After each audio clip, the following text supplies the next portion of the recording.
The Diablo 3 team is made up of people who love Diablo 1 and Diablo 2. The Diablo franchise is one of the first games that I ever played that made me really identify as a gamer. I remember playing the game until the late hours of the night and getting yelled at to go to bed. Diablo was a game that sort of changed gaming overall. To think back on that legacy and to have an opportunity to make something special, we wanted to do a big event that honored that history. And we had only an idea to do some music in town at first, but everyone on the team was really passionate about doing more. So this is the 20th anniversary of Diablo, and we decided to do a big homage to that game. And so we made this whole dungeon that basically is all of Diablo 1 made with Diablo 3 assets. On all 16 levels of the original Diablo game.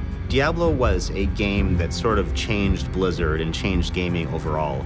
The year it came out was a year that RPGs were declared to be dead. PC gaming's death had been declared multiple times, and Blizzard was a company that sort of always proved that wrong. So our goal for the Darkening of Tristram event is to give our community an opportunity to go back to the game that started it all, to the dungeon that started it all. So during the month of January, cultists will be appearing all over Sanctuary.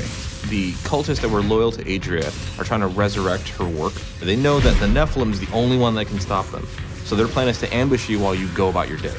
When you slay the cultists, you'll have the opportunity to loot one of their missives. And these are communications between different cultists. And they're all centered around the town of Old Tristram. And when you go there, near the fountain in the center of town is this magical portal.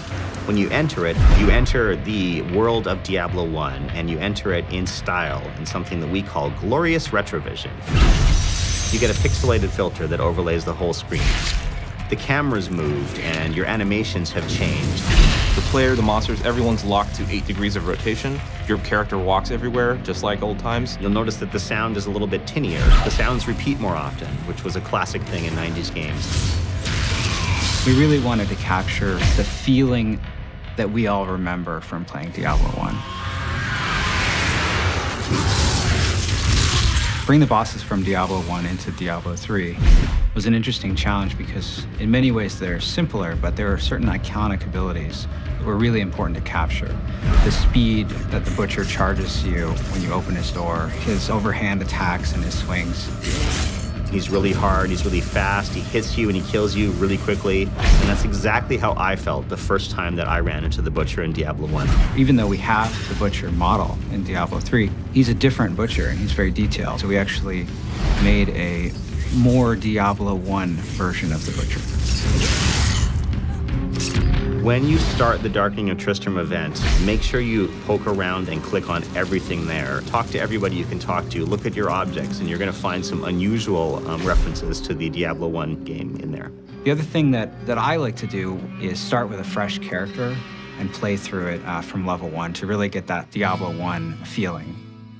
When Diablo 1 was created, there was very little documentation. So when we went to recreate the dungeon, we didn't know exactly what the intent of the original designers were. We didn't know exactly what all the monsters did. But you know who had put this together over the last 20 years was the community. We actually started referencing community-made wikis and guides for more information on this, and it was very, very helpful and very thorough. We started to borrow some of that collective memory so that we could together form this experience that most closely matched that of Diablo 1.